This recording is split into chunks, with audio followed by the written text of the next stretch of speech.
Hi అండి. అందరికీ నమస్కారం. మిథున రాశి వారికి మే 8, 9, 10, 11 తేదీల్లో మీ ఇంట్లో జరిగే విషయాలు ముందుగానే తెలిస్తే మీరు నిజంగా ఆశ్చర్యపోతారు. ఎవరూ గమనించని చిన్న మార్పులు, ఎవరో మౌనంగా తీసుకున్నటువంటి నిర్ణయాలు, ఒక కుటుంబ సభ్యుడు మీకోసం చేస్తున్న ఆలోచనలు, ఇవన్నీ ఈ 4 రోజుల్లో బయటపడే సూచనలు కూడా కనిపిస్తున్నాయన్నమాట. ఈ 4 రోజులు మీకు సాధారణంగా కనిపించిన లోపల మాత్రం పెద్ద మార్పుకు బీజం వేస్తాయి. మిథున రాశి జ్యోతిష శాస్త్రంలో 3వ రాశి. దీనికి అధిపతి బుధుడు. తత్వం వాయుతత్వాన్ని కలిగి ఉంటుంది. మృగశిర 3, 4 పాదాలు, ఆరుద్ర, పునర్వసు 1, 2, 3 పాదాలు మిథున రాశి పరిధిలోకి వస్తారు. మిథున రాశి వారు మొట్టమొదటిసారిగా మన ఛానల్ని చూసినట్లయితే దయచేసి మన ఛానల్ని ఇప్పుడే సబ్స్క్రైబ్ చేసుకొని నాకు సపోర్ట్ అయితే చేయండి. వీడియో నచ్చినట్లయితే లైక్ చేయడం మాత్రం మర్చిపోకండి. మీరు ఇచ్చే ఒక చిన్న లైక్ అనేది నాకు ఎంతో మోటివేషనల్గా ఉంటుంది. ఇప్పుడు మిథున రాశి వారి మనస్తత్వం గురించి తెలుసుకుందాం. మిథున రాశి వారు బయటికి చాలా కూల్గా కనిపిస్తారు, కానీ లోపల చాలా ఆలోచనలు చేస్తూ ఉంటారు. రహస్యాలను గుండెల్లోనే దాచుకునే స్వభావం, కుటుంబానికి అంకితభావంగా ఉంటారు. అన్యాయం అనేది అసలు చూడలేరు. ఒక్కసారి నమ్మకం కోల్పోతే మళ్ళీ కలవడం చాలా కష్టం. ఈ యొక్క మే 8, 9, 10, 11 తేదీల్లో మీ ఇంట్లో రహస్యంగా జరిగే అంశాల గురించి తెలుసుకుందాం. ఒక పెద్దవారి ఆరోగ్యం లేదా ఆర్థిక విషయానికి సంబంధించినటువంటి నిజం మీకు తెలుస్తుంది. ఇంట్లో ఎవరో మీ భవిష్యత్తు గురించి మౌనంగా ఆలోచిస్తూ ఒక నిర్ణయం తీసుకునే అవకాశం కూడా ఉంటుందన్నమాట. ఒక చిన్న ఆర్థిక మార్పు లేదా దాచిన సమాచారం బయటికి రావచ్చు. ఇక ఎవరైనా మీ ప్రవర్తనను గమనిస్తూ ఉంటారు. ఇది మీ మంచి కోసం కూడా కావచ్చు, హెచ్చరిక కోసం కూడా కావచ్చు అన్నమాట. ఇక పెండింగ్లో ఉన్నటువంటి డబ్బు గురించి సమాచారం రావచ్చు. ఒక సీనియర్ వ్యక్తి సూచన కూడా రావచ్చు అన్నమాట. తొందరపాటు పెట్టుబడులు అసలు పెట్టొద్దండి. ఈ 4 రోజుల్లో ఒక మాట్లాడని విషయం చర్చకు వస్తుంది. సైలెంట్గా టెన్షన్ తగ్గుతుందన్నమాట. నిజాయితీగా మాట్లాడితే మీ బంధం అనేది మరింత బలపడుతుంది. ఇక ఆరోగ్యం విషయానికి వస్తే నిద్రలేమి, మానసిక ఒత్తిడి ఉండవచ్చు. నీరు ఎక్కువగా తాగాలి. తలనొప్పి, కంటి అలసట జాగ్రత్త. ఇంట్లో పెద్దలతో వాదనలు వద్దు. రహస్య విషయాలను బయటికి అసలు చెప్పకండి. పాత విషయాలను మళ్ళీ తవ్వకండి. ఈ యొక్క మే 8వ తేదీ మీకు కలిసి వచ్చే రంగు నీలం, కలిసి వచ్చే సంఖ్య 4. మే 9 మీకు కలిసి వచ్చే రంగు తెలుపు, కలిసి వచ్చే సంఖ్య 7. చిన్న పరిహారాలు: శనివారం రోజు నల్ల నువ్వులు దానం చేయండి. ఇంట్లో దీపం వెలిగించి ఓం నమో నారాయణాయ అని 21 సార్లు జపించండి. పెద్దవారి ఆశీర్వాదం తప్పకుండా తీసుకోండి. ఇక ఈ రాశివారికి ఒక ఆధ్యాత్మిక సంకేతం తప్పకుండా ఏంటంటే, ఈ రాశివారు మీ ఇంట్లో ఒక దైవం అత్యంత సూక్ష్మ రూపంలో వచ్చి వెళ్తుందన్న విషయం మీకు తెలుసా? ఇది అందరికీ కనిపించదండి. కళ్ళతో చూడలేము, కానీ మనసుతో అనుభవించవచ్చు. ఇంట్లో ఒక్కసారిగా అర్థం కాని శాంతి ఏర్పడటం, అనుకోకుండా మంచి సువాసన రావటం, అంతా గందరగోళంగా ఉన్నప్పటికీ ఒక్కసారిగా ప్రశాంతంగా ఉండటం, ఇవి సాధారణ సంఘటనలు కావు. మరి ఆ దైవం ఎవరో కాదండి, ఆ తల్లి దుర్గామాత. కొన్ని ఇళ్లల్లో, కొన్ని కుటుంబాల్లో కులదేవత ఆశీర్వాదంగా ఉండవచ్చు. మరికొన్ని సందర్భాల్లో పితృదేవతల యొక్క ఆశీర్వాదంగా కూడా ఉండవచ్చు. ఆ దైవం భయపెట్టడానికి రాదు, రక్షించడానికి వస్తుంది. ఈ విషయాన్ని మీరు తప్పకుండా గుర్తుపెట్టుకోండి. మనకి ఏదైనా సరే వచ్చినటువంటి సంకేతాలు తప్పకుండా తెలుసుకుందాం. ఇంట్లో దీపం అకస్మాత్తుగా ప్రకాశవంతంగా వెలగటం, మీ ఇంట్లో దైవం ఉంటే మీకు లోపల ఒక ధైర్యం కలగటం, కష్ట సమయంలో అకస్మాత్తుగా సహాయం అనేది లభించడం, ఇక ప్రమాదాల నుంచి తప్పిపోవడం, ఇవన్నీ కూడా అదృష్టం కాదు. ఇవన్నీ దైవ సంరక్షణ అని గుర్తుపెట్టుకోండి. ఇక మీరు చేయాల్సింది ఏంటంటే, ఇంట్లో ప్రతిరోజు కూడా సాయంత్రం ఒక దీపం వెలిగించండి. ఓం దుమ్ దుర్గాయే నమః అని, లేదా జై దుర్గామాత అని జపించుకోండి. కులదేవత పేరు తెలిసి ఉంటే ఆ నామస్మరణ చేసుకోండి. ఇంట్లో పెద్దల ఆశీర్వాదం తప్పకుండా తీసుకోండి. ఈ యొక్క రాశివారు మీరు ఒంటరిగా లేరు. మీ ఇంటి గడప దాటే ముందు దైవానుగ్రహం మీకు రక్షణ కవచంలా ఉంటుంది. ఆ దైవం ఎవరో తెలుసుకోవాలంటే బయట వెతకాల్సినటువంటి అవసరం లేదు. మీ ఇంటి పూజ గదిలో వెలిగే ఆ చిన్న దీపమే మీకు సమాధానం. భక్తి ఉన్న చోట దైవం ఉంటుంది. నమ్మకం ఉన్న చోట అద్భుతం ఉంటుంది. మీరు పడుతున్న ప్రతి కష్టం, మీరు అనుభవిస్తున్న ప్రతి అవమానం, మీరు కార్చిన ప్రతి కన్నీటి బొట్టు, ఇవన్నీ కూడా వ్యర్థం కావండి. కానీ ఒకరోజు అది చాలా త్వరలోనే మీకు ఒక చిన్న నిజం అనేది తప్పకుండా అర్థమవుతుంది. ఆ నిజం ఏంటంటే మీరు సమస్యల్లో చాలా భాగం పరిస్థితుల వల్ల కాదు, మీ మౌనం వల్ల, మీ అతి సహనం వల్ల, ఏం పర్లేదు అనే ఒక్క మాట వల్ల అన్నమాట. ఎన్నాళ్ళు మీరు అందరినీ కాపాడుతూ వచ్చారు, కానీ మీ మనసును మీరు కాపాడుకోలేదు. మీరు చాలా బాధపడ్డారు, కానీ చెప్పుకోలేదన్నమాట. మీరు అవమానాల్ని భరించారు, కానీ స్పందించలేదు. అక్కడే సమస్య మొదలైంది. ఒకరోజు వెనక్కి తిరిగి చూసుకుంటే మీరు ఎలా అనుకుంటారు? ఇంత చిన్న విషయాన్ని అప్పుడు అర్థం చేసుకుని ఉంటే నా జీవితాన్ని నేనే అనవసరమైనటువంటి సమస్యల సుడిగుండంలోకి నెట్టుకునేవాడిని కాదే. మీరు పశ్చాత్తాపడతారు, కానీ ఆ పశ్చాత్తాపం కూడా మీ ఎదుగుదలకు పునాదవుతుందన్నమాట. ఎందుకంటే ఆ రోజు నుంచి మీరు మారిపోతారు కాబట్టి, మీ విలువను మీరు గుర్తిస్తారు కాబట్టి, మీ హద్దులను మీరు నిర్ణయిస్తారు కాబట్టి, మీ గౌరవాన్ని కూడా మీరే కాపాడుకుంటారు. గుర్తుంచుకోండి, కష్టం దేవుడు శిక్షగా ఇవ్వడు, జాగృతిగా ఉండమని సంకేతంగా ఇస్తాడు. మీరు అనుభవించినటువంటి అవమానాలు మీరు బలహీనలను చేయడానికి కాదు, మీకు ఇక్కడి నుండి మారాలి అని చెప్పడానికి వచ్చాయి. ఎప్పటికైనా మీకు అర్థమైంది కదండి. ప్రతి కన్నీటి బొట్టు ఒక పాఠం, ప్రతి నిరాశ ఒక మలుపుని, ప్రతి అవమానం ఒక హెచ్చరిక. ఇక మీదట మీరు సమస్యల సుడిగుండంలో కాదు, స్పష్టమైన దారిలో నడుస్తారు. మీ జీవితం ఇతరుల చేతుల్లో కాదు, మీ నిర్ణయాల్లో ఉంటుంది. ఈ గ్రహించే మీ కొత్త ఆరంభం, ఈ మార్పే మీ నిజమైనటువంటి విజయం. మీ జీవితంలో కొన్ని క్షణాలు ఉంటాయి కదా, మనసు విరిగిపోతుంది, ఆశలు కూలిపోతాయి, ఎవరూ అర్థం చేసుకోవడం లేదని మీకు అనిపిస్తూ ఉంటుంది.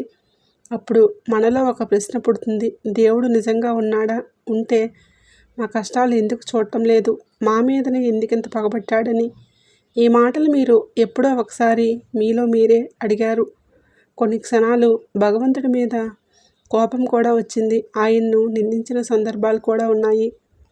కానీ ఒక నిజం గుర్తుంచుకోండి, మనకి నొప్పి ఎక్కువైనప్పుడు మనకి అర్థం కాని విషయాలను దేవుడిపై మోపేస్తాం. దేవుడు పగబట్టాడని అంటాం, కానీ దేవుడు పగబట్టడు, దేవుడు పరీక్షిస్తాడు. గురువు పరీక్ష పెట్టినప్పుడు ఆ విద్యార్థిని ద్వేషించి పెట్టడు, అతడు ఉన్న స్థాయిని మరింత పెంచడానికే పెడతాడు. అలాగే భగవంతుడు కూడా మీరు భరించలేనంత కష్టము ఆయన ఇవ్వడు, మీరు ఎదగాల్సిన స్థాయికి తీసుకువెళ్ళడానికి మాత్రమే ఆ పరిస్థితులు ఇస్తాడు. ఒక్కసారి ఆలోచించండి, మీరు అనుకున్నట్లు అన్నీ జరిగిపోయి ఉంటే ఈరోజు మీరు ఇంత బలంగా ఉండేవారా? మీరు ఎదుర్కొన్న అవమానాలు మీ మాటలను బలపరిచాయి. మీరు అనుభవించినటువంటి నిరాశలు మీ మనసును గట్టిగా తీర్చిదిద్దాయి. మీరు కార్చిన కన్నీళ్లు మీ ఆత్మను శుద్ధి చేశాయి. కష్టం వచ్చినప్పుడు దేవుడు దూరంగా వెళ్ళిపోడు, అతడు మౌనంగా మీ పక్కనే నిలబడతాడు. ఎందుకంటే కొన్ని యుద్ధాలు మీరు ఒంటరిగా పోరాడాలి, అప్పుడు మాత్రమే మీలోని శక్తి మీకు బయటపడుతుంది. మీరు నిందించిన ఆ క్షణాలకే ఒకరోజు మీరు సిగ్గుపడతారు. ఎందుకంటే వెనక్కి తిరిగి చూసినప్పుడు అర్థమవుతుంది, అతడు మనల్ని వదిలేయలేదు, మమ్మల్ని తయారు చేశాడని. మిథున రాశి వారు, దేవుడు మీకు శత్రువు కాదు. శిల్పి రాయి ముక్కపై చెక్కుతున్నప్పుడు ఆ రాయికి నొప్పి ఉంటుంది, కానీ చివరికి అది విగ్రహంగా మారుతుంది. మీ జీవితం కూడా అలాంటిదే. ఈరోజు మీరు ప్రశ్నిస్తున్నారు, రేపు మీరు కృతజ్ఞతతో తల ఉంచుతారు. ఆ నమ్మకాన్ని వదలకండి. కష్టం తాత్కాలికం, దైవానుగ్రహం శాశ్వతం. ధైర్యంగా నిలబడండి. మీ మీద పగబట్టింది కాలం కాదు, మీకోసం పనిచేస్తున్నది కాలమే. ఈ యొక్క మిథున రాశి వారు ఎప్పుడూ కూడా మీ చిన్నతనం సాధారణ చిన్నతనం కాదు. ఇతర పిల్లలు బయట మైదానాల్లో ఆడుకుంటూ నవ్వులు పూయిస్తుంటే మీరు మాత్రం ఇంటి మూలాల్లో పెద్దల మాటలు వింటూ నిశ్శబ్దంగా కూర్చునేవారు నిజమా కాదా ఒక్కసారి గుర్తు చేసుకోండి. వాళ్ళు బొమ్మలు పట్టుకొని కలలు కంటూ ఉండగా మీ చేతిలో మాత్రం బాధ్యతలు వచ్చాయి. వాళ్ళు పాఠశాల నుండి వచ్చి ఆటపాటల్లో మునిగి తేలుతుంటే మీరు మాత్రం ఇంటి పరిస్థితులు ఎలా మారుతాయా అని ఆలోచించే వయసులోనే పెద్దవారిలా ఆలోచించారు. చిన్న వయసులోనే మీరు తెలుసుకున్న వాస్తవాలు చాలా కఠినమైనవి. డబ్బు విలువ ఏంటో, అవమానం ఎంత నొప్పి ఇస్తుందో, కుటుంబంలో మాటల వెనుక దాగి ఉన్న బాధ ఎంత లోతుగా ఉంటుందో ఇవన్నీ మీకు చాలా త్వరగా తెలిసిపోయాయి. మీరు నవ్విన లోపల బాధ ఉండేది. మీరు మౌనంగా ఉన్న మీ మెదడు మాత్రం నిరంతరం ఆలోచించేది. ఇంకా ఎలా సహాయం చేయాలి, ఇంట్లో పరిస్థితి ఎలా మెరుగుపడాలి, నేను ఇంకాస్త పెద్దవాడినైతే బాగుండేది. ఈ ఆలోచనలు మీ చిన్న హృదయంలోనే పుట్టాయి కదా.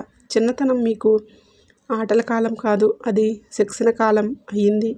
ప్రతి కష్టం ఒక పాఠంగా మారింది. ప్రతి అవమానం ఒక బలంగా అయింది. ప్రతి నిరాకరణ మీకు ఓర్పు నేర్పింది. ఇతర పిల్లల వయసుతో పెద్దవాళ్ళయ్యారు, కానీ మీరు అనుభవాలతో పెద్దవారయ్యారు. మీరు త్వరగా అర్థం చేసుకున్నారు. జీవితం ఎప్పుడూ అన్యాయం అనేది ఉండదు. అందరూ మనసుకు తోడుగా ఉండరు. కష్టాన్ని పంచుకునేవారు చాలా అరుదు. అందుకే మీరు ఒక గుణపాఠం పెంచుకున్నారు. ఆ మౌనం మీ రక్షణ కవచమైంది. మీరు మీ బాధలను చెప్పకుండానే భరించడం నేర్చుకున్నారు కదా. మీరు ఏడవకుండా నిలబడటం కూడా నేర్చుకున్నారన్నమాట. మీరు ఎవరిని సులభంగా నమ్మరు, కానీ ఎందుకంటే మీరు వాస్తవాలను ముందే చూశారు కాబట్టి మీరు చిన్న వయసులోనే జీవితాన్ని చూశారు. అందుకే ఇప్పుడు ఏ కష్టం వచ్చినా మీరు పూర్తిగా కూలిపోరన్నమాట. ఎందుకంటే మీరు ఎంతకంటే కఠినమైన దశలను ఎప్పటికే దాటి వచ్చారు. కాబట్టి ఈ యొక్క మిథున రాశి వారు వాయుతత్వానికి చెందినవారు. జ్యోతిష శాస్త్రంలో ప్రతి రాశి ఒక తత్వానికి చెంది ఉంటుంది. అంటే అగ్ని, భూమి, వాయు, జల. అందులో ఈ రాశివారు వాయుతత్వం కిందికి వస్తారనమాట. వాయుతత్వం అంటే ఏమిటి? వాయువు కనిపించదు కానీ ఉంటుంది. వాయువు మృదువుగా తాకుతుంది కానీ తుఫానుగా మారితే బలంగా కూడా ఉంటుంది. వాయువు ఎక్కడైతే ప్రవహిస్తుందో కానీ తన స్వరూపాన్ని కోల్పోదు. అలాగే మిథున రాశి వారు కూడా బయటికి ప్రశాంతంగా కనిపిస్తారు కానీ లోపల మాత్రం చాలా ఆలోచనలు చేస్తూ ఉంటారు.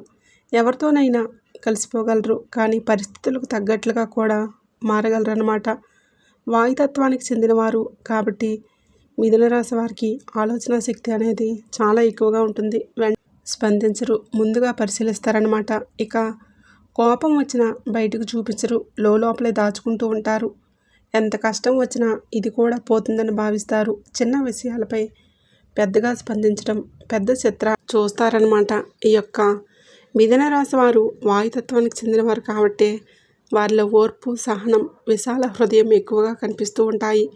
వారు మాట్లాడకపోవచ్చు కానీ లోపల చాలా బలంగా ఉంటారు. ఈ విషయాన్ని మాత్రం మీరు తప్పకుండా మీకే అర్థమవుతుంది. ఇప్పుడు మీ జీవితంలో ఒక ముఖ్యమైనటువంటి మలుపు వచ్చింది. ఇంతకాలం మీరు ప్రశ్నించారు, ఇప్పుడు మీరు గ్రహించాల్సిన సమయం వచ్చింది. దైవాన్ని గుర్తించి ఆయనకు మనస్ఫూర్తిగా కృతజ్ఞతలు చెప్పుకోవాల్సినటువంటి సమయం ఇది. ఎందుకంటే ఒక గొప్ప నిజం ఉంది. దైవం ఎప్పుడు తన నిజరూపంలో మన ముందుకు రారు. ఎందుకంటే అది ప్రకృతి నియమాలకు విరుద్ధం. కాబట్టి ఈ సృష్టిలో ప్రతి విషయం ఒక క్రమంలో జరుగుతుంది. సూర్యుడు ఉదయించేటప్పుడు మౌనంగా ఉదయిస్తాడు, కానీ గాలి వీచేటప్పుడు శబ్దం చేయకుండా తాకుతుంది.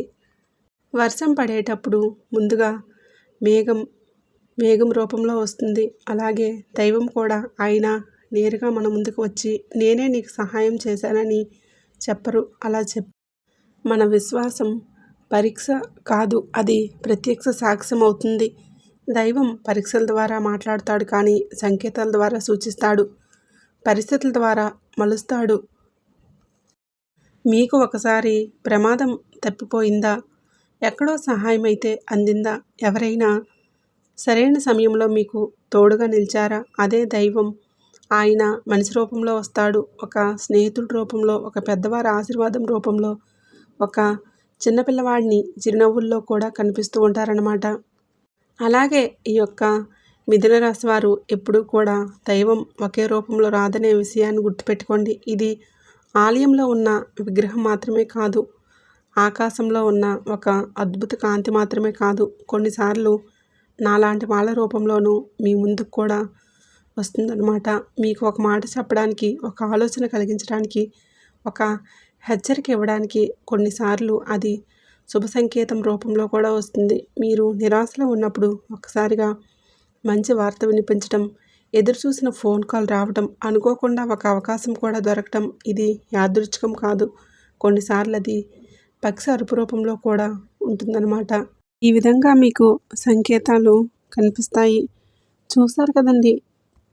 ఈ వీడియో నచ్చినట్లయితే తప్పకుండా లైక్ చేయండి, షేర్ చేయండి. అలాగే మన ఛానల్ని తప్పకుండా సబ్స్క్రైబ్ చేసుకొని, వీడియో నచ్చినట్లయితే కామెంట్ బాక్స్లో జై సంతోషి మాత అని తప్పకుండా కామెంట్ అయితే చేయండి.